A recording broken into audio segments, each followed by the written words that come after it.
আসসালামু আলাইকুম এভরিওয়ান, কেমন আছেন আপনারা সবাই? আল্লাহর রহমতে ভালো আছেন। তো আমরাও ভালো আছি আলহামদুলিল্লাহ। তো আজকে চলে আসলাম নতুন একটি ভিডিও নিয়ে। তো এই যে আমার ছোট যা আমাকে আম দিয়েছে ওর বাবার বাড়ি থেকে নিয়ে এসে। তো অনেকগুলো আম, তো যে আমগুলো রাত্রে দিয়েছিল আমি আবার উঠে ঢাললাম, ডালাতে সব ঢেলে নিলাম। তো এখন আজকে আসলে খুব বেলা করে ওঠা হয়েছে ঘুম থেকে, যার জন্যে সরাসরি দুপুরে রান্নায় চলে যাব। তো এই যে মাছ ভিজিয়ে দিয়েছি আর ঢেঁড়স ভাজি করব।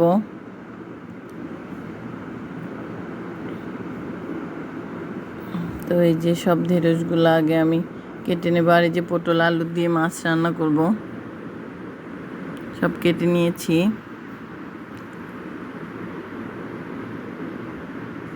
তো এরপর মিক্সিতে আমি মশলা ব্লেন্ডার করে নিব।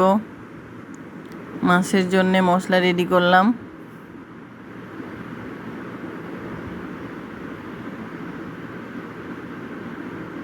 তো এখানে আমার ঢেঁড়স ভাজি হয়ে গিয়েছে।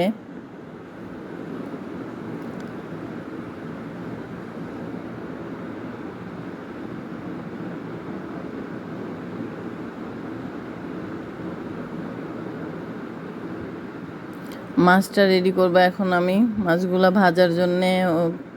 এতে আমি হলুদ আর লবণ দিয়ে ম্যারিনেট করে নিব, তারপর এটা আমি ভাজি করব।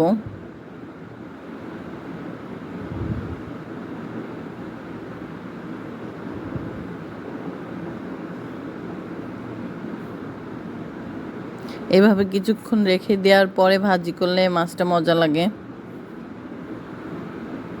আমার আম্মু এইভাবেই করে। তো আমি এটা আমার রান্নার প্রস্তুতিটা কিছুটা আমার আম্মুর থেকে শেখা। কিভাবে আমার আম্মু করে আমি দেখে দেখে শিখে নেই। তো এখানে আমি আপনাদের ভাইয়ের, জানেনই তো, গরম গরম খাবার খায়, তো এই জন্য ওর ভাতটা আমি হটপটে রেখে দিচ্ছি।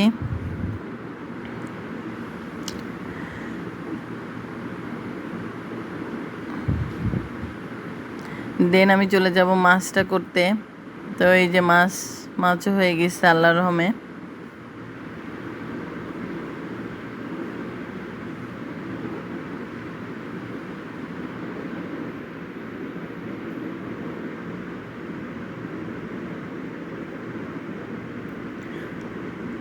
আজকে সাবিত বাবুর কোচিং ছিল, যার জন্য খুব তাড়াহুড়া করে কাজ করতেছি। তো এরপর সাবিত বাবুর খাওয়ার ভিডিওটা নেওয়া হয়নি, কারণ এরপরে আমরা চলে গেছি ওর কোচিংয়ে।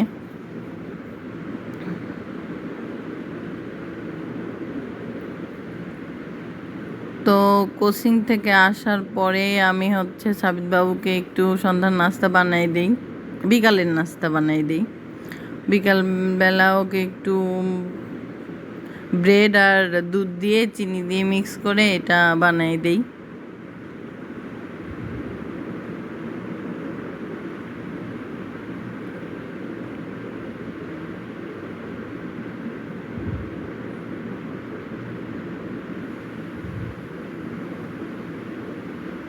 তো ওকে এটা বানিয়ে দেওয়ার পরেই জানতে পারি যে আমাদের আবাসিক পল্লীতে এই যে এই ভাইয়াটা আসছে। উনিও একজন বড় ইউটিউবার, আপনারা চিনবেন হয়তো ওনাকে। তো উনি আমাদের এই আবাসিক পল্লীতেই জায়গা নিল, এখানে বাড়ি করবে।